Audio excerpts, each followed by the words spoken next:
Well, hello, hello. What is going on, guys? Hey, I hope your day so far has been amazing. If not, then guess what? Now is the time to change it. You get to pick what the rest of your day is going to be like. And I don't know about you, but I am so pumped up for tonight and our Even Stronger Families masterclass. I know you are excited. I'm excited. And what we're going to do tonight is help you to understand how to set your children up for greater success without causing them to be spoiled or entitled. We're going to help show you how to bring stability, peace, and joy to your family without having to waste years through trial and error. This is especially good for those new families, those younger families. I know you are excited to be here. Then we're also going to show how to cut conflict in half in your home in 6 weeks without having to yell or lose your mind. Okay. That is something that happens very often. But during today's masterclass, you're going to learn how to build a legacy of stability, peace, and joy in your home so that your children can reach the top of their God given potential. See, this is not for parents who want their kids to be, who are satisfied with their kids just getting another participation trophy. Okay, this is for parents of high capacity kids who want great success for their children, who want to have their kids reach the top of what they can possibly do and achieve. So we don't want to just be okay with the regular, the bottom line, the well, good enough's good enough. Okay, I'm just going to show up and be happy with that. No, this is not for those parents. If you're one of those parents, I can help you, sure, but really, this is made for people who want to achieve some great things in their lives, and then more than that, for the lives of their kids. So let's do this. I'm going to share with you guys something special. Is if you sit until the end, I'm going to offer you this calming conflict PDF. It's a simple but powerful system that I've used for years in my own household, in for even longer in my own classrooms, in my own churches, with my own students as a coach. This is what's going to help to calm conflict. Number one, between your students, between your children, uh, on your teammates, whenever they have a problem with each other, oftentimes they're not sure what to do. This is going to help solve that problem. This right here. So, and then also, you are going to know what to do whenever the kids that you're leading are struggling, having a hard time, aren't sure what to do. You're going to be able to know exactly what to do. The four steps that you can follow to help bring peace to any situation. Okay, so that right there. If you stay into the end, I'm going to send you a special link. It's called the Calming Conflict PDF. You guys, if you got nothing else out of it, that right there will could change your life. So let me tell you real quick about why I'm qualified to teach this. I don't want, but I've got kids that I've taught that are now teaching in the Olympics, who are coaching the Olympics. I've been on Wish TV Channel 8. I've been on TV. My daughter's received thousands of dollars in scholarship. I have my master's degree. I'm a published author, children's author, and also for parents. I spoke at conferences. I've been doing this for well over 20 years. My daughter's just got back from Italy on a special event that she did. But besides all that, you've probably been struggling with a few things, but I want to tell you why. And before I do, I'm going to just remind you that what we're going to do today is we're going to set your children up for greater success without causing them to be spoiled or act entitled. So let's jump into a few things that you've probably tried. I know that you've probably tried to look to Hollywood. You probably watch movies, and if you're like me, you've watched TV shows, and you thought to yourself, "Well, look what they're doing. I think I'll give that a shot." Maybe you read some books, some good books on. You've thought, "Okay, I'm going to read some of these books, and maybe I can figure something out." Maybe you've joined some Facebook groups, and you've looked on TikTok or Twitter or social media, Instagram. You're like, "Help, LinkedIn, Facebook, something." You're like, "I just need something to get some help on what to do." In fact, you probably even talked to your family members, to friends. You've gone to churches, and you're like, "Help! What do I do to help my kids to be as successful as they possibly can? What can I do in my life, with my marriage, my own family? What can I do to be set up for great success?" if you're one of these conferences, one of these trainings, then this isn't the first thing you've done, but we're going to help you do something different because I grew up in a broken home. My mom, that's me right there. My dad's here, wherever it is. That's me right there sitting in my dad's lap. That's my mom, my brother, and my sister. When I was 5 years old, I remember sitting at my house in the basement at the little kitchen toy that we had. I received it for Christmas, and I was playing for in one of those little Christmas. Sorry, one of those kitchen toys, those plastic ones. And I remember I was waiting for my dad to get home, but he was late. It was a Friday night. He normally got home. I didn't know what time it was, but I knew that before the sun went down, he was normally home. But today he wasn't home, and I didn't know why. Well, when I heard the garage door open, I ran to the garage uh, door that went into the garage, and I waited for Dad. I remember him opening up the door, picking me up, and throwing me across the room. I landed on the, I bounced off the wall, landed on the couch, and fell and hit the ground. About that time, my dad went upstairs, and I started hearing screamings and fighting, and I went to go run upstairs. But about that time, my brother and sister came running downstairs, and they held me down. And I remember saying, "Stop, stop, what's going on?" And my brother and sister looked at each other and they said, well, they looked at each other first as if to get permission from each other. And they said, Dad is beating up mom. And I remember me having no idea what that meant. And, or at least I could hear it. I knew something was wrong, but I remember thinking that didn't seem right. And so after a while, the shouting and the yelling and the door slamming all stopped. And my brother and sister, we went upstairs and we saw mom sitting at the one of those brown kitchen tables with one of those brown chairs that had the curve on the back and the poles. I don't know if I remember that, but and I remember trying to climb up into my mom's lap, and she said, "No, honey, you can't. It hurts too much." And I remember seeing her cry, and not me crying, and that being the worst day of my life until the next day when my mom packed my brother, my sister, and I all in the the red Ford Escort, and packed up some clothes while my dad was still asleep. And she said, "Get in the car, kids, and we're going to my sister's." I remember at first I was excited. I was like, "Oh, cool. We're going to, my cousin lives over there and we're going to her sister's and going to her sister's." And she said, uh, "Let's go." And my brother and sister looked at each other and then looked at mom and said, "Does this mean what I think it means?"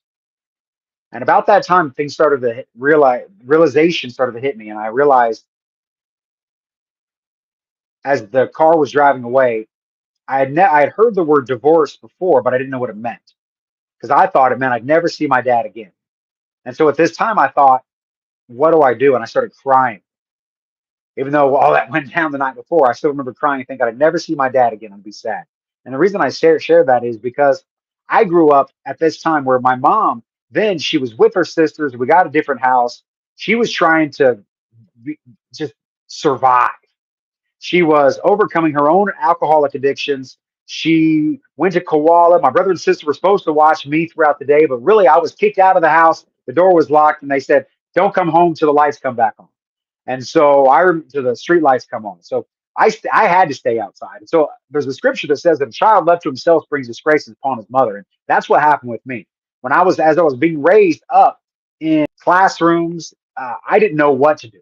I didn't know how to behave myself. I had no idea how I was to behave. The teachers, whenever I would walk into a classroom, they would look at me and say, "Don't you know how to behave yourself?" And I remember thinking, no, I didn't. I didn't know how to behave myself. And that's about the way it worked. So for about 20 years of my life, until I was about 18 years old, I was a little ball of trauma and chaos. I had ADHD, ADD, fetal alcohol syndrome. My mom drank and smoked with me in her belly. And so I was all over the place. And I share that with you because if there was a wrong way to do things, I knew it and I did it. And it stayed that way about until I gave myself, I gave my life to the Lord. This right here is something, it's an external thing I wanted to show you that, um, here, let me fix this. I don't know why it's like that. Okay. So this is, I gave my life to the Lord. Okay. I wanted to be happy, safe, and important, valuable. There you go. Sorry for that, but that's huge. I had to fix that. I wanted to be safe, happy, and valuable, just like any kid. I thought I didn't recognize that. I didn't know that whenever I was a kid, but that's basic. Um, so it didn't take long for me to realize because things didn't get a lot better for me. Eventually, I got kicked out of college, and within 6 months, and sort of I realized how to live my life. I didn't know what to do. So I gave my life to Jesus. And if he wanted me, he could have me. And I figured since he created this world and he put me in it, he knew better than I did how I should live in it. And so I gave my life to the Lord. I began to serve him. Shortly after that, I got married and we had kids. Then I had a problem. My problem was I never wanted my daughters to feel like I did. I wanted them to be safe, to do something important, and to have someone who loved them. Because I certainly felt like I did not. And I didn't know, but I didn't know what a stable, peaceful, or joyful family looked like, much less how to create one. I was in trouble. Okay. But this is what changed everything for me. Every environment is perfectly designed to produce its exact results. I began to get to work when I realized that, here, let me go back right here because during this time, I got my job. I got a job at my church's daycare, working with babies, toddlers, preschoolers, even before I had kids. I went back to college, majoring in elementary education, and I got my master's degree so that I could know how children behave, think, act, so that I could find the best possible way to set them up for success. I wasn't going to do like my family did and either put me in a place of harm or lead me all to myself. I have spent the past 20 years of my life studying, practicing, seeing what helps children to reach the top of their God-given potential. That was my goal in life, and that's what I've done. And that's that led me to this epiphany that every environment is perfectly designed to produce its exact results. Now, what that means is I've applied this theory to thousands of children across my hundreds of classrooms that I've taught, from toddlers and preschoolers to middle school and high schools. I've tested this theory with my own children in my own home. I've used this theory for the teams that I taught, for children's ministries where I lead. From all of this, I've discovered that you can set up that I've discovered that one that can set up every environment where children are learning and growing to be where they can reach their full potential. Basically, I've discovered that you can position your children for success. You can help them to achieve greatness. You have the power to put your kids in a position where they can are most likely to reach the top of their God-given potential. Now, listen, I'm going to tell you this right now. There are possibilities where you can do everything right and it still not go well. But that doesn't excuse us from putting our hand to the plow. So if you are ready to hear what those things are, let me hear you say, oh, yeah. Let me hear you say, oh, yeah. You see, because what we're going to do is we're going to find a way to help position you for success. So I have to believe that through these years, I have developed the 12-point home framework. 12, those environments where this is how you can create a lasting, stable, peaceful, joyful home where children can safely reach their full potential, fulfilling their calling by God to do what is important and to have people that they love and love them back. So that's what we're going to do. Now, I'll be honest with you. I have had plenty of conflict along the way. Okay. And starting off with my family members who think that they know better than me. I've had my aunts, uncles, cousins. I've had grandparents, moms try to tell me what to do. They've tried to say, hey, listen, here's what you really need to do. I've had absent fathers, no good family examples. Okay. I didn't have a good dad to help tell me what to do. So I had to learn from what not to do. I've had school and media try to tell me what that my children should value. I've had them send home requirements saying, hey, this is what your kids need to do. And me send back to them and say, no, my kids will not be doing that. And I've had hidden enemies and access to evil come to my children through cell phones that I didn't even know about. There are hidden bad enemies that are coming out for your kids. Now, I've had children. Now, listen, I've had plenty of children have conflict of their own. I've had my babies who bite, who scream at the top of their lungs, whether it's something good or something bad. I've had children in my classroom who throw chairs, who run out of the building when they get upset. I've had middle schoolers who have had to deal with cutting, vaping, and thoughts of doing unspeakable things to themselves because of painful experiences. And I've had college bound children look at me and say, well, since I'm 18 years old now, I don't think I should have to listen to you anymore. And I've even had conflict in my own marriage where I thought one thing, my spouse thought something else. We were 100% both convinced we were right. Then what do you do? And so, from screams to the silent treatment, from throwing things to getting out of the car at a stop sign, I've gone through some conflict. I've even thought to myself, are these 12 points even right? Am I sure about this environment, being able to protect and provide for my family through this environment? And I can tell you through all things that my children are now fulfilling the top of their God given potential. My wife and I had just got back from a fantastic cruise in Alaska where we saw a whale. That's a real picture. Now, and we really did see a whale tail just like that. Now, I did happen to Photoshop those two bits together, okay? But that really happened. My daughter got back from Italy just recently, where she was the first viola chair for her private school. She was accepted into Berkeley, where she denied going because she felt called to go to a private Christian school. My other daughter, I'm going to share a great story about her, but she's been highly successful, graduating high school with honors, and now in college, going back for her second year. And I got a great story to tell you about that here shortly. But you see, here's what you to understand. Above all that, and this is, I grew up hearing words like this.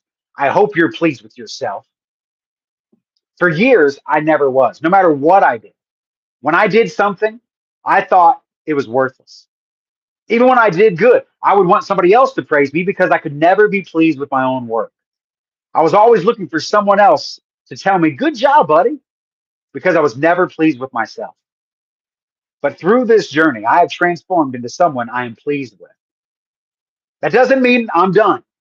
Okay. But as of right now, I'm looking forward to hearing the best words I ever could, which says, well done, thou good and faithful servant. You have been faithful with a few things. I will put you in charge of many things. Come and share your master's happiness. And so that's what I'm going to do today is I'm going to share with you some amazing things I've discovered. And we're going to dive into this 12-point framework. Does that sound okay? If that sounds okay, let me hear you say, oh yeah. So here's what we're going to do. We're going to look at the 12-point home environment blueprint. We're going to look at each one of these things here in just a moment. As we get ready to do that, before we do that, I want to share with you a story because here in a little bit, you a fantastic about a young who is doing things in his life that I was able to help teach him how to grow as a learner. So just want to drop that in there. It's going to be really cool. But he went from a strong-willed chair thrower to an Olympic coach. Okay, we're going to be talking about him here shortly because after 20 years and tens of thousands of dollars, I discovered the hard way. But because you're here today, you're going to get the easy one. Okay, I've put in the work. I've spent literally thousands upon thousands of dollars going to college, getting my master's degree, learning all of these things, applying it to classrooms, to hundreds of classrooms, thousands of kids. I've learned what works with kids and what doesn't. I've learned how to set them up for success and what doesn't. And I'm going to share that with you. Oh, there we go. Okay. So I'm going to share with you the three secrets of a lasting legacy. Okay. Secret number one is how to make it harder for children to fail than for them to succeed. Okay. I'm going to share with you. This is going to blow your mind. I'm going to set you up for so much success that your children and your family, it will be it'll be easier for them to fail than for them to succeed. It will just like a rock going down a hill. You ever seen a rock drop off the top of the hill, start going halfway, go back up, start going down, then halfway, go back up? No, you haven't. Okay. Because once it gets going, it keeps going. That's what we're going to do. We're going to help set you up, your family, your children for success so that it's easier for them to succeed than to fail. Secret number two is how to make your home so stable, peaceful, and joyful that the biggest problems catapult you to even higher success, you and your family. That's our golden eye. That's the second secret of a lasting legacy, is to position your home to be stable and peaceful and joyful so that the problems that you face, instead of trying to avoid problems, you're going to be where they at. Let me see them, because you're going to learn the secret to taking a problem and catapulting into greatness. Instead of hiding from them, you're going to be like, where are they at? I want to find them. Give me another problem. Man, I can't wait for another problem so I can catapult it, use it like a trampoline and bounce off of it and go higher than I ever thought possible. That's or like an arrow when you pull back an arrow. Like, oh, where's that problem? I'm going to pull it back so I can shoot off higher and further than ever. And then secret number three, I'm going to teach you how to protect your family legacy from outside influences so that everything else that's coming at you won't be able to destroy you. Does that sound like a good idea? If that sounds like a good idea, let me hear you say, oh, yeah. Good deal. Let's do it. So number one, we're going to dive in. I'm going to rotate you here in a minute. We're going to get ready. Dive into how to make it harder for children to fail than to succeed. So let's do it. Number one, I discovered one summer. Here we go. For years, I noticed that something didn't make sense. I could take a group of middle school students and create a classroom that was stable, peaceful, and joyful. And those kids would achieve and do great. And they'd go home and argue with their parents and cause problems with their siblings. And their parents would question me because I would call home and say, hey, just so you know, Bobby's doing great in my class. And they'd say, my Bobby? I'm like, yeah, you're Bobby. They'd be like, you don't have to lie to me, Mr. Cypher. You can tell me the truth. And I'm like, yeah, they do great in my class. I never have any problems with them. And they're like, well, what do you do? How is it possible, Mr. Cypher, that they're so good in your class and drive me crazy? Good news. I'm gonna tell you about it here in just a moment. I'm gonna tell you those exact 12 points that you can focus on to change your home and change your environment so that you're setting your children up for success in a way that you've never thought possible. Because this is what happened to me. Because those same kids in other classrooms would start to argue with the teacher. They'd waste time. They'd ignore directions. The teachers would work way harder than I did, and yet they experienced completely different results. And so one summer, one of those coworkers, a coworker that I had, who watched me for several weeks, and she asked me and said, "How do you do this? Can you show me?" And I said, "Absolutely." And so I wanted to help her.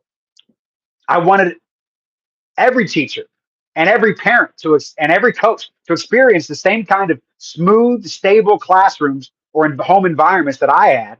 But when I sat down to teach it, I realized I had no idea how to do that. I wanted to help her, but I knew what I did, but I didn't know how it worked. So over these past 20 years, or I guess I've collected hundreds of strategies, habits, routines, and ideas, but I never had organized them in a simple system so that I could share them with somebody else. I knew there had to be deeper principle connecting everything, but I just couldn't figure it out. And that's when it hit me. I prayed and asked God to lead me because although He had showed me that there was this epiphany that every environment is perfectly created to produce its exact results, I didn't know exactly what did it mean to have an environment? What did it mean for it to be created? How do you do that? So how do you create that environment? And so I prayed and I asked the Lord and I said, Lord, lead me lead me where I should go, help guide me in the way I should go.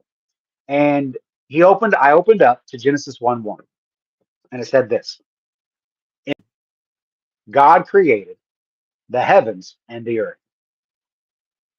And as I read those words, it reinforced that every environment is perfectly designed to produce its exact results. God wasn't simply creating the world, He was also teaching us how to create our own worlds.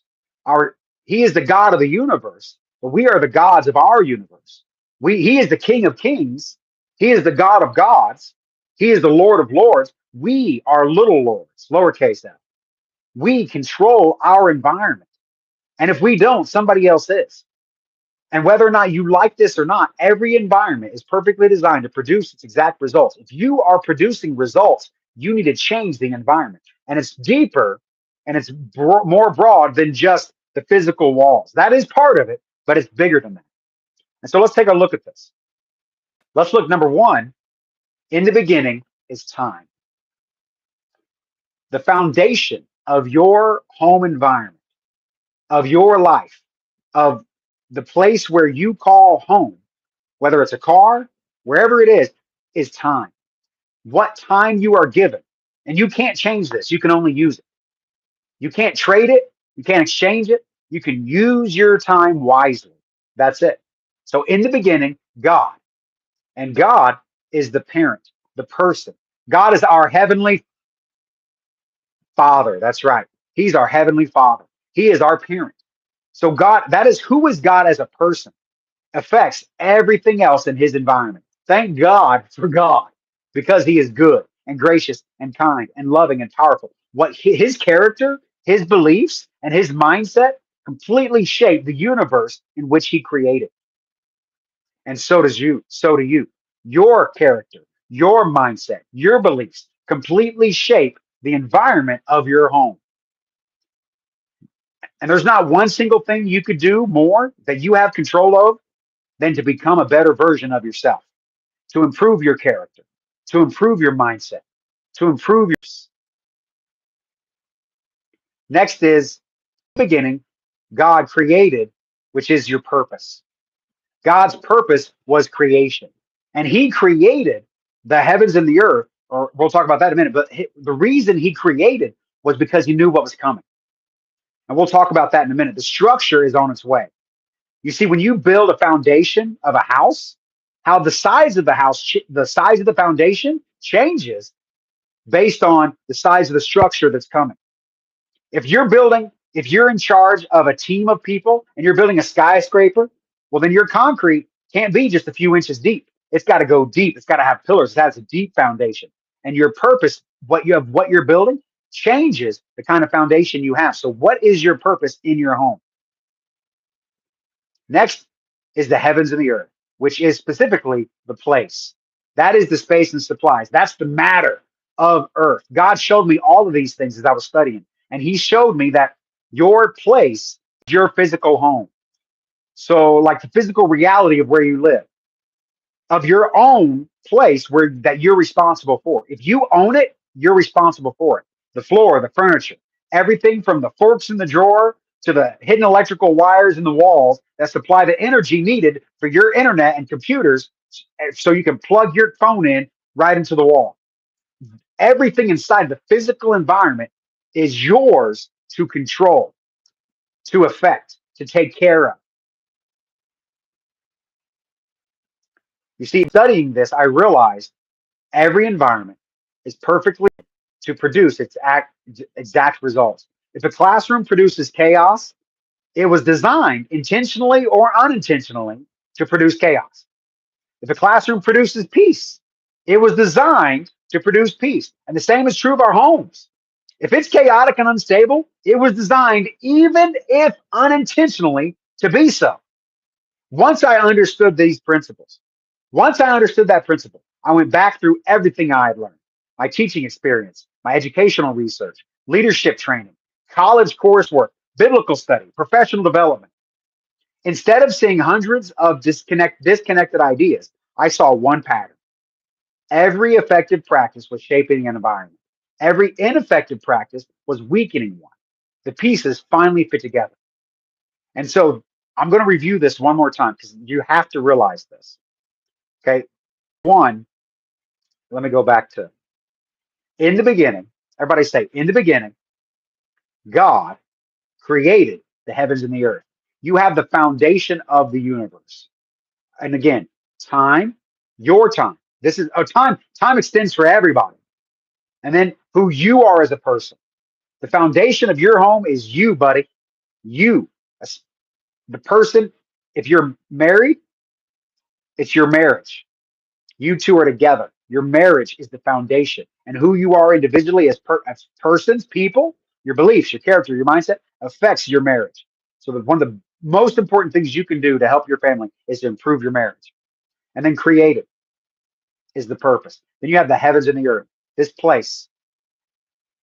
So let's keep moving on. So now let's take a look at the structure of the home. I'm going to go through these a little bit quicker. Okay. And each of these number one, the children.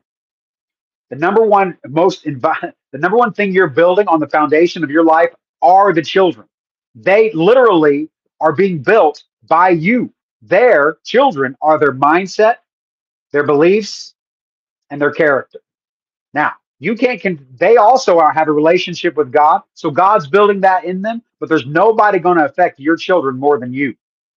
No single person. Now you can ignore that. You can find reasons why it's not true, or you can try to accept it by faith and we can learn from it and move forward. Number two is authority. You are the authority in your home. The scripture says that you do not wield the sword for no reason.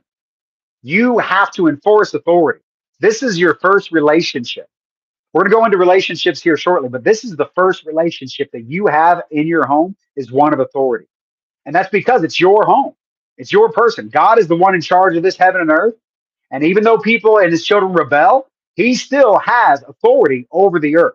And he can still leverage things for good. We're going to talk. And so there is hope to use your authority for good. Next is communication. What words are you using? When God first revealed his world, his when God first began to speak, he said, in the beginning, or the Bible says, in the beginning, God created heaven and the earth. He said, and God said, let there be light, and there was light. You see, and whenever God began to speak to his children, to Adam and Eve, he shared those words. He said, be fruitful and multiply. The words you use matter. How you communicate with your children, with your spouse? This matters within your home, the structure of your home. What words are you using? Are your words helpful or are they hurtful? Do you build up or do you tear down? Your words can tear down in a day what has taken years to build up. If you don't believe me, think right now about the words you could say that could ruin the people that you know. You know how to do it. The fourth thing is learning. And this is your children's purpose. The foundation of your home is your purpose, but the structure of your home is establishing purpose for your children. What is it that you have set up for them to do? One thing could just be something simple as I want them to learn how to clean up after themselves. That's something that you can set up for them. So what is the purpose, your children's purpose? It should be one of learning. Learning, because when children get here, they don't know how to do anything. The next one is boundaries. What boundaries are you setting up? Another word for boundaries are expectations. What expectations do you have for those in your home, specifically your children and yourself, your own boundaries? Okay, all of these things apply to you as the foundation, but if as well.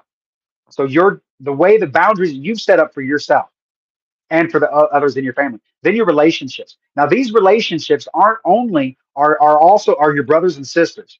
How do they get along with each other? This is not an authority relationship. This is the relationship after authority has been established. There's a separate relationship that comes later, but authority comes first. In fact, these are in order. Who your children are we'll review these in a little bit, but your relationship comes after authority has been established. Because one of the greatest goals that you could ever have in your entire life is to become friends with your children. Next are problems. What problems are you dealing with? What problems do you have in your home? There's really only two or three kinds of problems in your life. And there's those that you know about, those you should plan for, and those you don't know about. The things that you don't even know are out there. Those you can plan for also. And I can show you how. Next, and the last part of the structure of your home are your victories. What do you do to celebrate the victories in your home? What do you do to ensure the little things don't get unnoticed? How do you celebrate your victories daily, weekly, seasonally for your family? You see, before I learned these, as I was learning these stories, there's a story about Susan and Nolan. Before learning these principles, I didn't realize how much I was holding back in my own home. She shared this. She says, I always wanted to be a good mom, but sometimes I felt guilty having expectations. I didn't want to be too strict or make my kids feel controlled, so I would hesitate to set clear standards and follow through. But I realized something important. Being the mom doesn't mean I have to be mean or yell at my children. It means I have the responsibility and the authority to create the kind of environment where they can grow. Once I started making changes in my home and really taking ownership of my role, everything started to shift. I became more confident setting expectations. I became more consistent. I stopped feeling bad for asking my kids to contribute and be responsible. My son especially started changing. He's in seventh grade, and before, asking him to do simple things like cleaning the dishes could turn into an argument. Even getting him to put the dishes in the sink felt like it was a battle. But as I changed the expectations and the environment in our home, he started stepping up. And I realized the biggest change wasn't just in him, it was in me. I realized I had the ability and the responsibility to set the standard in my home. I wasn't abusing authority, I was using it the way it was intended to be used, to guide, to teach, and to help my children become responsible adults.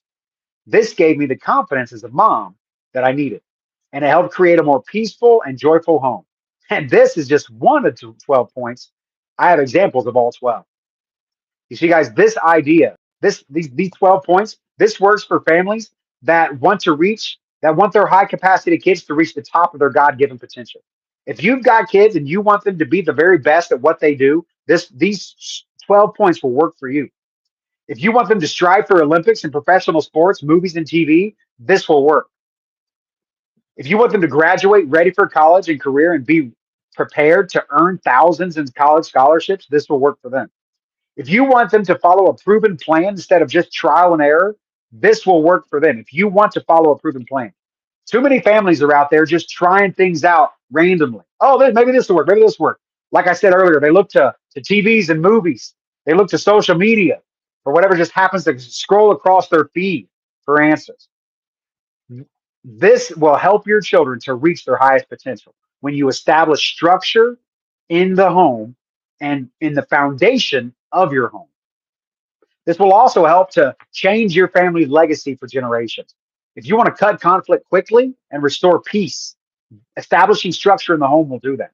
If you want to help prevent drugs, crime, prison, and addiction, now I can't guarantee everything, but I can guarantee that you will be more likely with structure in the home than without structure in the home. If you want to prepare for life's problems before they begin, you need to have a plan before it happens. Problems can come. So we're going to talk about that in a minute. If you want to raise children with wisdom, responsibility, and resilience, structure in the home will work. This will protect your family from life's greatest pitfalls, at least help them get through it. Like a good idea to you, let me hear you say, oh, yeah. Good. So now take a moment and think about this 12-point home. There's 3 steps in this. Number 1, design the future you want for your family. Number 2, inspect and strengthen your family structure. And number 3, the family legacy you want will last. If you do these first 2 things, the third thing will happen exactly. In fact, I'm going to change this slide. Let me change this slide for you. Instead of, we're going to put a plus sign here. Here, I want to put a plus sign. Here, I'm going to make that big. Okay. So this is because really we want these first 2 to make the third happen. There we go. Okay. That's what we want. Let's not just hope that things get better. Let's make sure they get better. Okay. So that's secret number 1. Number 2 is even better. How to make your biggest family problems catapult you to even higher success. We've got time for this. So it's called the root framework. And it's ROOT. You're going to resolve yourself. Others are selected, observe and learn, and then we're going to take action. So before I do that, I want to tell you a story about how I discovered this. This is my beautiful daughter, Cadence. She's not here tonight, but when she was, uh, you see, before, let me tell you this, before this happened, before this story, I believe that if I love my children enough and protected them enough, I could keep the really bad things away. I thought good parents were the ones who prevented children from experiencing pain, hardship, and disaster. And that if you did everything right, nothing bad could happen. But when Cadence was 8 years old, we started noticing something wasn't right. She began losing weight unexpectedly.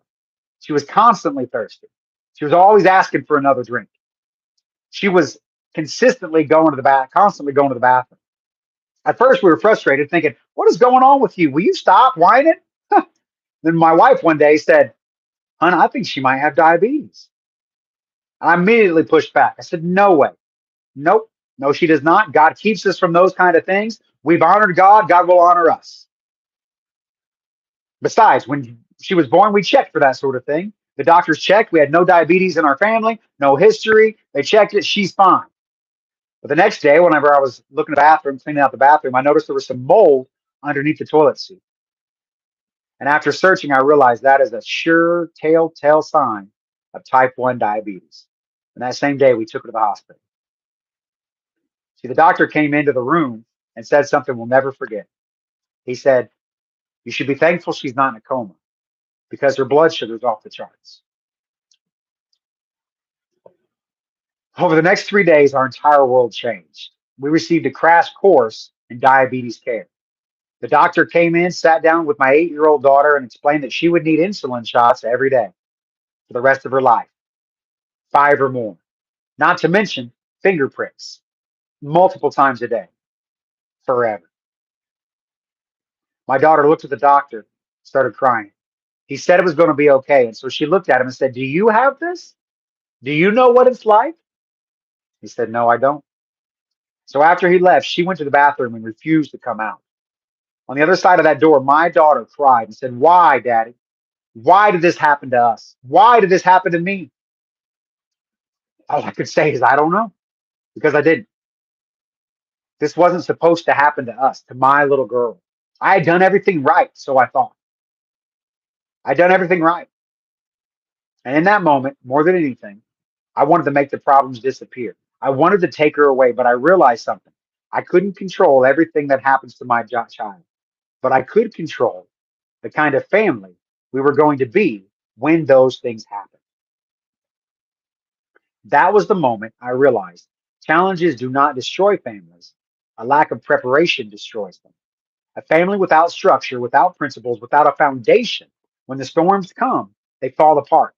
But a family built on purpose can face impossible things together. Because our home had stability, we had values that guided our decisions, because we had created structure before the crisis came, we were able to make a difference. And so today, after we went home, we were able to wake up every day and face the new reality together. Some days we had victories and we celebrated them. Other days we had problems and we worked through them. We didn't have to be perfect, but we tried our best to stay together. And today, Cadence is 19 years old. She still has type 1 diabetes, but she is studying to become a pediatric endocrinologist. And she says that she wants to be the doctor in someone else's story. Because someday, when an 8-year-old child sits across from her and says, "And here's, you have type 1 diabetes," the child looks up and says, "Do you know what it's like?" She can roll up her sleeve and say, "Yes, yes, I do." And that changes everything. Because sometimes the greatest thing we can give our children is not a life without challenges. Sometimes the greatest gift we can give them is a family strong enough to overcome whatever challenges come our way. And I tell you this story because I know some of you are wondering, can I really change my family? Can I really create a stronger home? Can I really create a plan when things feel overwhelming? And I want you to know the answer is yes, because we don't become strong because life is easy. We became strong because we had to. Failure was not an option. Running away from the problems coming our way was not an option. And I know you're here because you love your family and you want your children to be successful. And when you build your children on purpose, you can face whatever comes their way. That's why first thing you need to do is resolve to yourself, decide there is no other option. Burn the bridge. Decide today, everybody say, there is no other option. Okay, you're going to resolve yourself that I will do what's necessary to strengthen and prepare my children, my family, and my children to protect them. Number two, others are selected. Excuse me. Surround yourself with the right people. All of When you surround yourself with the right people, you make sure that the people speaking into your life, helping you, guiding you, going who've gone out in front of the way and prepared the way for you, have been through some things. That word selected means carefully chosen based on credentials, not just chosen because you happen to live right next to them or you happen to work with them. The next one is observe and learn. Don't ignore the signs or your mistakes, like I did in my story. I refused to accept, and I would have when my wife said, "Hun, I think we need to check this out." If I ignored the signs and I kept trying to pretend like the problems weren't there, my daughter would have went into a coma and probably died. I don't know how severe of a problem you're facing right now, but that was pretty severe for me. And then number four, take action. You've got to get started following a plan. Now, I have something that I do called a legacy foundation inspection. I'll talk about that a little bit more later.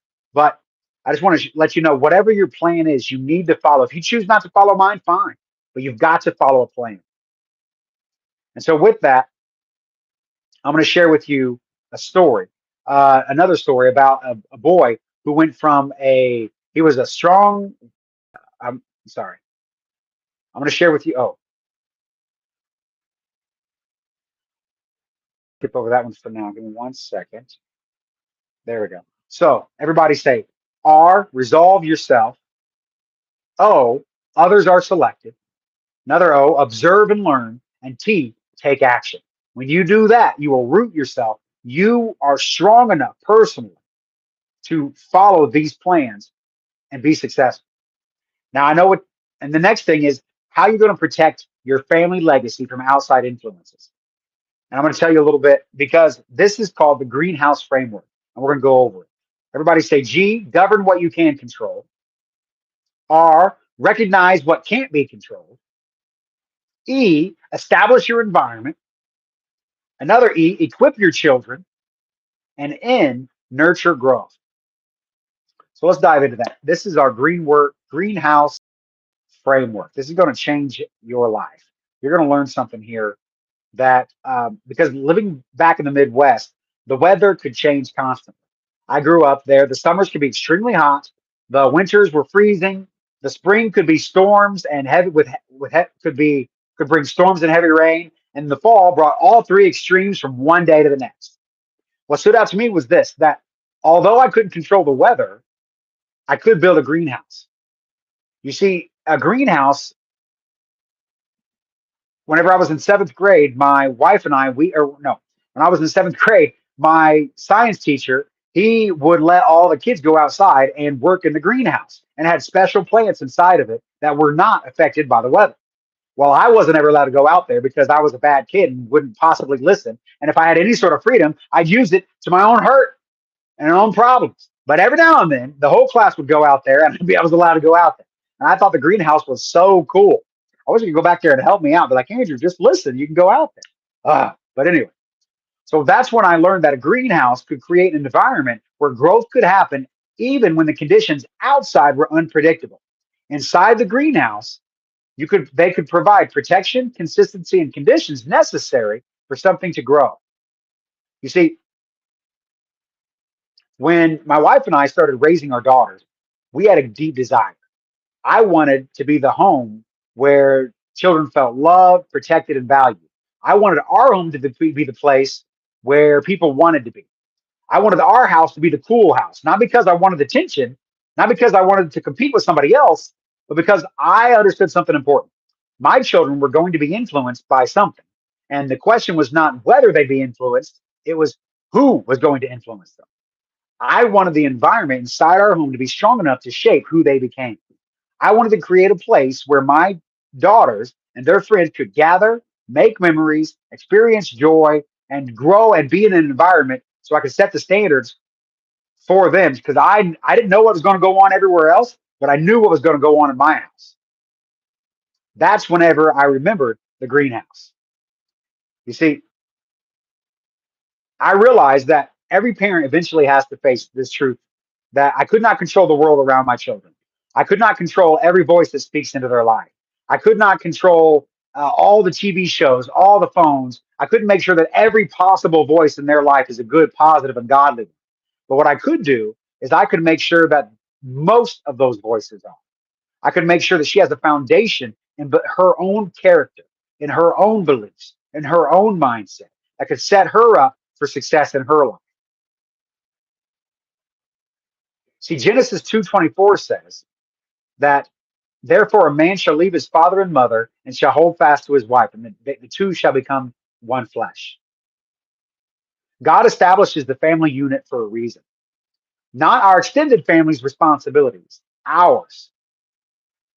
It's not our parents' responsibility, it's ours. It's not someone else's family, it's ours. God gave us a responsibility. Our family became our calling. We were called to build the greenhouse. We were called to create an environment where our children would grow, develop, and become the people God created them to be. And so the G in greenhouse stands for govern what you can control. So stand at the door, keep an eye out, accept the fact that, hey, there are some things that you can control. You should never let the idea that some things can't be controlled, that you shouldn't control anything. But you do need to recognize what you control. Okay, that's the R. For instance, school.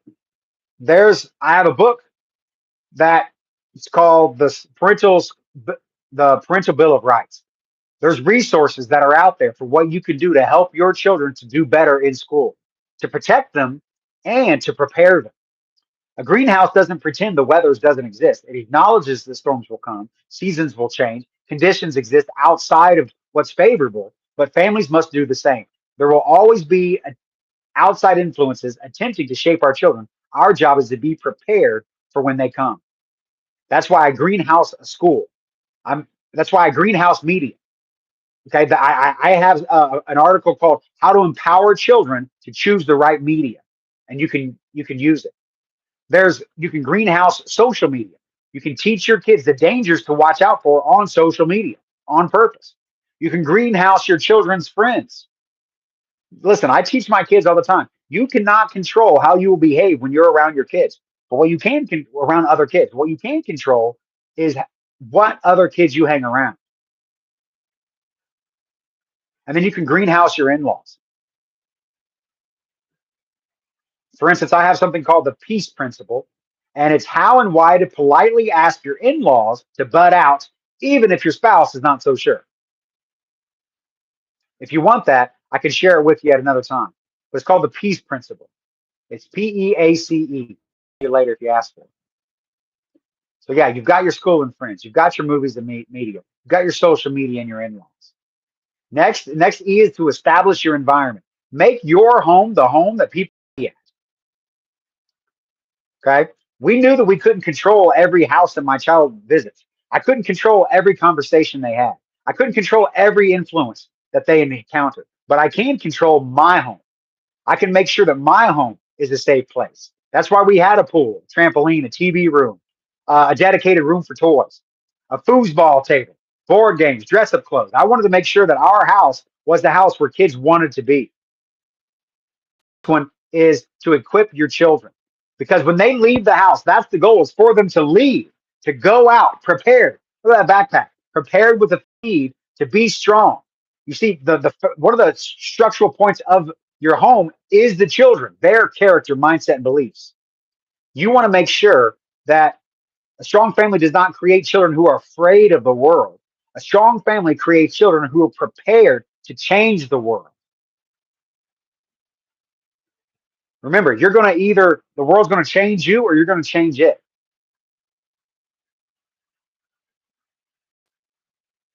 Then the last one is to nurture growth. This takes time. I want you to understand that a greenhouse only works when it receives consistent care. Plants need water, plants need light, plants need attention, families need structure, children need love, relationships, boundaries, learning. They need to know how to handle problems and how to handle victories. All of those 12 points are happened over time as you nurture growth. So just want to remind you that you can get a greenhouse to your in-laws using the peace principles of Jim and Sandy. They went through something that I wanted to share with you. That what they did is they had a great marriage. They, like most couples, didn't agree on everything, but they learned how to come to agreement. Long before the situation ever came up, they established a simple principle. If they couldn't reach unity in an important family decision, the decision would wait until they either reached agreement or would seek wise counsel from someone they both trusted.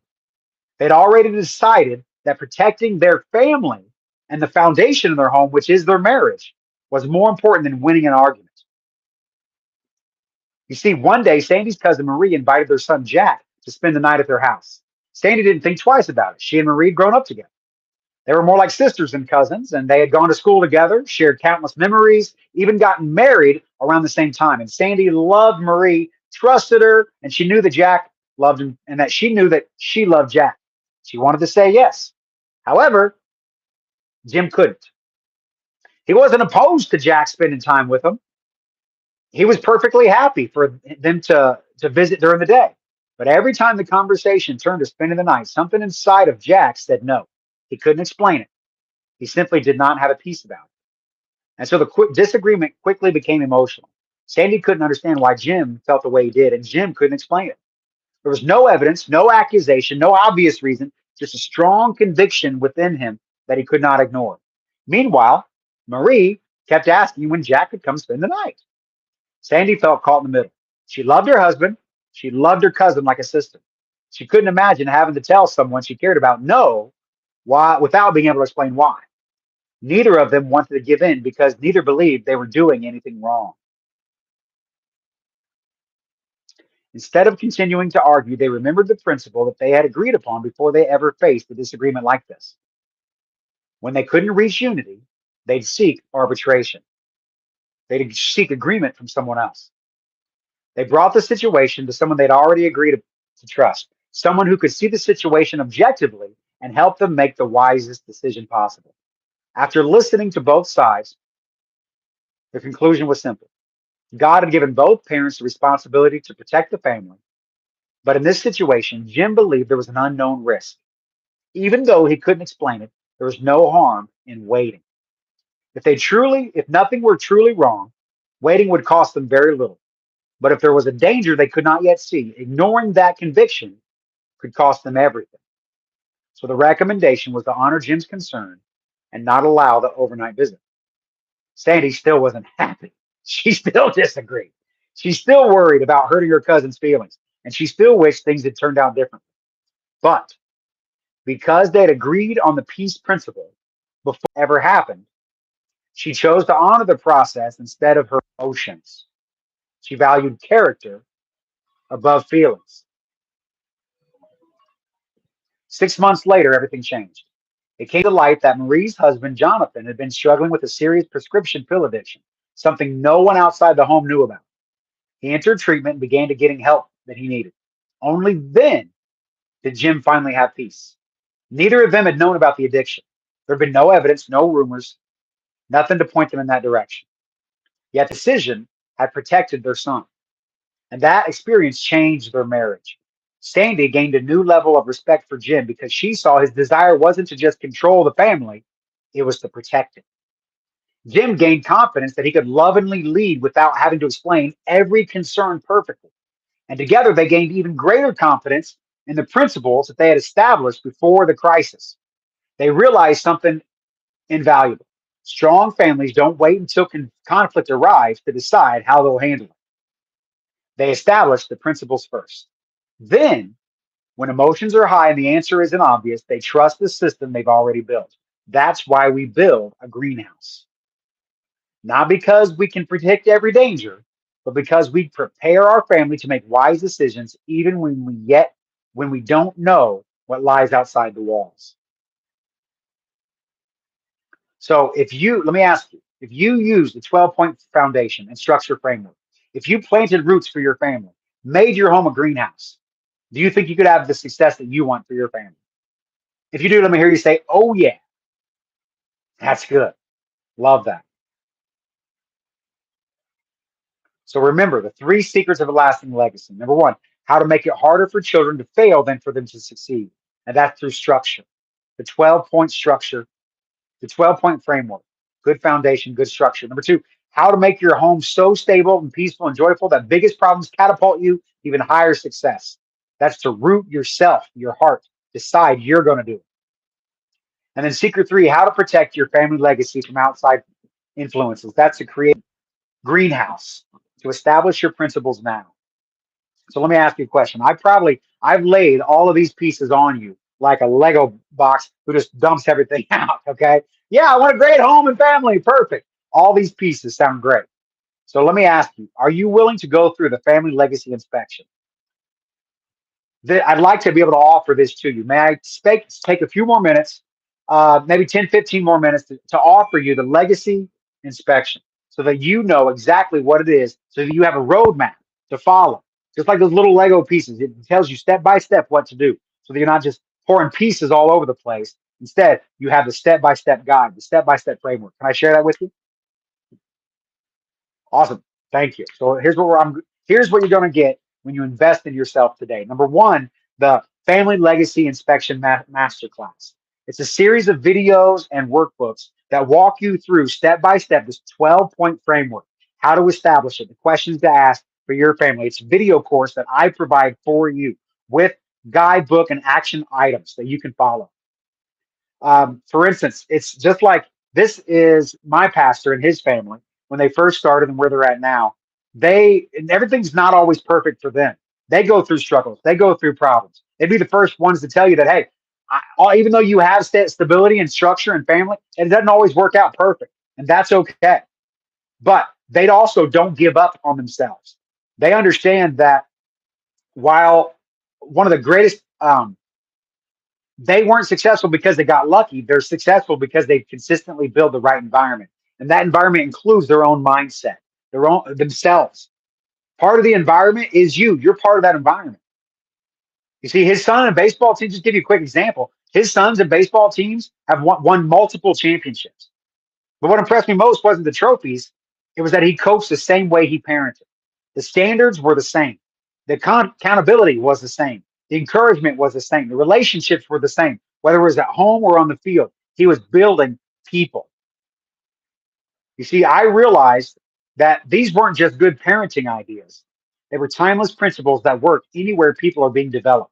Over the years, I studied those principles, organized them into this practical framework. He is one of my main sources of knowledge and understanding that I've developed, that I've gotten, is because of his success. And I've applied them to my own life, my own classroom, my own families. You see, what you're going to get is you're going to be able to raise your children with confidence, character, and resilience. You're going to be able to follow a proven plan instead of just trial and error and whatever happens to come my way. You're going to build a strong foundation before the challenges arise so that when the problems come, you can withstand the conflict. Jesus said, when the rains come and the winds come, your house will stand. Not that they won't come, but that you won't fall. You can create a family culture built on purpose, values, and consistency. You can strengthen relationships and create a peaceful home. You can build a legacy for future generations. And what instead you're going to get, instead of just a house full of activity, you get a home full of purpose. Instead of parent guilt, you get confidence and clarity. Instead of entitlement, you get gratitude and contribution from your children. Instead of feelings of failure, you get a proven plan to follow. Wow. Instead of surviving each day, you get to build a family culture. And instead of inconsistent rules, you get clear family standards. And so I want to let you know that we're going to replace years of trial and error, that we're going to reduce the likelihood of costly counseling, prison, drugs, reduce behavior battles. Now, I'm not saying none of these can possibly happen, but I'm saying when you have a good structure and foundation, you're going to reduce how much they happen. And if they do happen, you're going to have the foundation to withstand it so that it doesn't take out your family, but it makes your family stronger together. You're going to reduce dependence on outside home programs. You're going to stop spending money to fix problems later by investing in prevention now. An ounce of prevention is worth a pound of cure. Create the foundation that helps children succeed in school, sports, relationships, and life. So here's what we're going to give you. I'm going to give you a 6-week family legacy inspection. This is worth over $24,997. What else do you need to make sure you have success? Because I asked myself that. Once they get through with this, what else might help? How about Confident Scholar Vault? Free for the next 6 months. You're going to get ongoing access to all tools, videos, ongoing courses created especially for your kids to fulfill their potential. If the 6-week masterclass is for you, the Confident Scholar Vault is for your kids, the resources they need. So, for instance, think about there's a boy named Sammy. He was a part of my summer program that I just did recently. And one of the things that happens is too often students jump headfirst into lessons without a plan. They struggle, stumble, and burn out just trying to get their heads above water. I saw this happen with a student of mine named Sammy. Whenever he'd log on to his digital platform, he'd skip the instructional videos, get sidetracked by the clutter of the desk or the TV or the room, jump erratically from one lesson to another. He wanted to make progress, earn top grades, build confidence for high school, but he hit a wall. Everything shifted when he joined my Confident Scholar Blitz and gained access to the tools in the vault. By using our 5-step framework, just one tool inside of the vault, he was able to learn how to slow down, stay focused, and master concepts without falling behind in school. Within just a few weeks, he blew past his goals he'd originally set for the entire year. So inside of the Confident Scholar Vault, there's a building confidence through character framework. There's an independent learning journal that students can use. There's an It Is Good building gratitude, teaching kids how to be grateful. There's a resilience protocol, teaching kids how to not give up on themselves.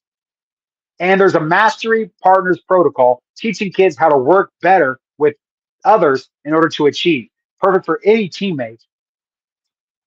So here's just 2 examples. Lucy, she was one of my parents. She said, my daughter great so much in her math, but the biggest challenge was in her confidence. My daughter grew. I'm supposed to say grew. Let's go grew. Sorry about that. My daughter grew so much in her math, but the biggest change was in her confidence. You see, it's one thing to become better. These are just 2 of the items we have in there. It's one thing to become better in math. It's another thing to become better in confidence. So you're probably thinking, this is too much all at once. Okay. But here's the thing. Okay. After you get the 6-week family legacy inspection, after you get confidence, the Confident Scholar Vault access for 6 months, normally it's $197 a month. You're going to get it for 6 months for free. So that's $26,179 worth of value. What else do you need? How about how to earn tens of thousands of dollars in scholarship money to attend Stanford University? You see, my daughter, she earned tens of thousands of dollars in scholarship, and she qualified for Berkeley. She didn't want to go to Stanford, but she could have gone had she followed these plans. And so, for instance, there's 3 main things in this program. How to score 1505 on SATs. It's a 4-year prep program starting in high school, starting from freshman year. It's how to use the independent learning journal and Confident Scholar Vault to focus study time. I give you a course on how to follow that.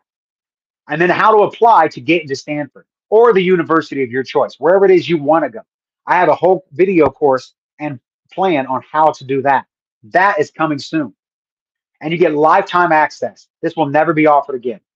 Okay. I will never, besides during this time, once this course is created, because it's coming soon, it's not here yet. I'm in the middle of creating this course.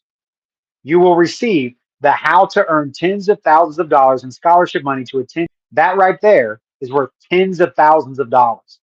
I wanted to put hundreds of thousands of dollars, but my wife told me don't over promise. But literally tens of thousands of dollars. And then for free tonight, since you guys came, I'm going to give you this calming conflict PDF, which helps with sibling fights and parental arguments. I even have girls named Chloe and Emma who I taught their parents how to use this conflict, how to work through this. And For her, Sarah, that was the mom. She said the hardest part was the afternoon wasn't making dinner or or helping with homework. It was playing referee between her two daughters, Chloe and Emma. Every single day was the same exhausting pattern. Quiet moment in the living room would suddenly dissolve into, she took my sweater. Mom, she's looking at me. Tell her to move. Sarah felt like she was caught in an endless loop. Wherever the girls argued, whenever they argued, she'd immediately have to run in and judge to see who's right, hand down punishments, restore order. And instead of solving the problem, she felt like a human fire extinguisher, burnt out by constant tattling and the noise. Everything changed when Sarah was introduced to her calming conflict system. That system I share with you absolutely for free for tonight. Typically, it's a $197 value that you're going to get tonight for free. So now we're at $36,376 plus. I've got one more thing I'm going to throw in for free tonight. It's called the Merciful Authority. You see, this is about how Cindy and Leon were as a grandmother and grandson, which he lives with her. Dad and mom's not in the picture, but she was exhausted and brought the tears. She felt helpless, angry, and ready to lock into a multi-day standoff. You see, Jalen, or sorry, not Jalen, whoops, Leon, for protective purposes, his name's Leon, was completely overwhelmed. His family was in the middle of moving. Stress was running high. Emotional weight of it all boiled over. And as when his grandmother Cindy tried to get him logged into his work, Leon hit a wall. Tried to get him to do his work, morning homework, morning work. He swatted her hand away from the computer, ran outside, threw a chair across the yard in a fit of rage. She was exhausted and brought to tears. It kept escalating, and she felt helpless, angry, and locked into a multi day standoff. That's when we stepped in. Not with a lecture, but with a lifeline. Through real time coaching, Sarah was guided through the real time coaching and the principles in this framework. Sarah was guided to step out of the emotional storm and into some quiet authority. Instead of matching Leon's anger or piling on extra punishments, she learned how to shift her posture. Within minutes, the tension dissolved. Without a shout, without a screaming match, Leon walked back outside, picked up the chair he threw, washed his face, and sat down to complete his work. Restoring parental authority without fighting. Through the merciful authority model, we can equip parents with battle tested frameworks to calm household conflict, power struggles, and lead with calm confidence. You see, there's phases in there. I don't want to go through all of it, but it's a powerful framework.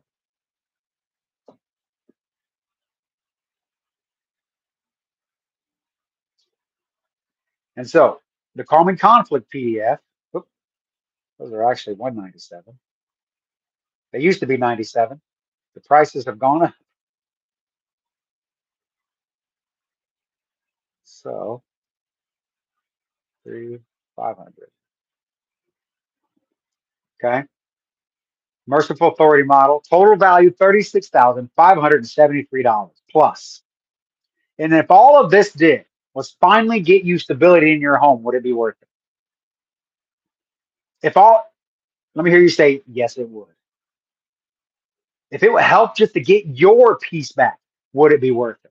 Let me hear you say, yes, it would. And if all this did was give you a more joyful and rewarding relationship with the people in your home and family, would it be worth it? Let me hear you say, yes, it would. And so listen, I had two choices. First option was to settle for less, to give this away for cheap or even for free, and ultimately not do it because I can't afford to put this much effort into something that I give away for absolutely free. I just can't do it. The second option was to strive to give you the best I possibly can, but charge you what I need to, so that you can have the quality you deserve, so you can have the results you need and want. So, what's a more stable, peaceful, and joyful home worth to you? You see, because I want you to think about true the true cost of inaction. Prisons are getting full, not because parents don't want their kids to do well. Everyone wants their kids to do well, but because wanting to do well and doing well are not the same thing. Wanting good for your kids and doing good for your kids are not the same thing. I just saw a study the other day that literally over a lifetime, my brother, for instance, he's been in prison for the past 20 years, off and on, more times than not. He has lost out, we calculated it, over millions of dollars in unproductivity in his own home and in his life. Vaping, huge problem right now with middle school students, high school students. And then there's a study confirms that millennial men are still playing video games in their parents' basements. This is not going away. As your kids get older, if they don't have the right structure, the right foundation, things are not going to get better on their own. But this isn't a cost, it's an investment. Your family is worth it. The direction you're heading is worth it.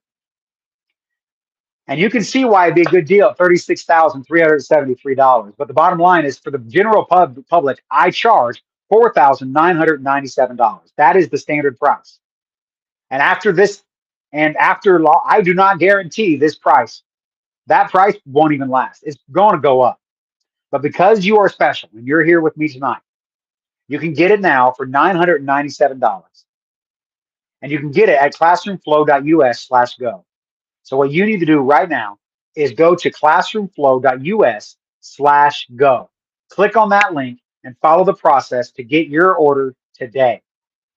Because you have two choices. The first option, do nothing yet. Think about putting it together, but eventually you're going to come back here after so much time. You will. This is too important to you. I know it is. If you stayed this late, you're going to come back. The question is, how soon do you want the results? Because as the foundation begins to crumble, things won't get better on their own. But the second option is stop the delay and commit today. Stop. Everybody say, stop the delay and commit today. That's what you can do if you'd want today. Let's do it. Go now. Get started now. Go to classroomflow.us/go. Click on that link right now. And I'll give you a 30-day guarantee. If you don't think it's worth 10 times the value, because I know it's worth $100,000 or more, then return it with no questions asked. So click now, go to www.classroomflow.us/go. Because the real question is, are you going to keep waiting, hoping things get better on their own? They won't. Because lastly, I want to remind you of all these things you're getting through this legacy transformation. Your 6-week live cohort. Oh, actually, that's coming soon. I'm not offering that yet. That's going to be a $50,000 value. That will be $5,000. It's something coming soon. Your legacy and foundation inspection. Oh, here it is. Okay, sorry. This is the one you're going to get. And that one, that's different. This is a 6, because that right there is going to be coming soon. I'm going to be offering soon, just for you guys so you know, a 6-week model where I walk you through everything. But that will be $5,000 or more. You're going to get it your 6-week family legacy inspection. You're going to get your a $24,997 value. You're going to get 6-week or 6-month access to the Confidence Scholar Vault for $1,182.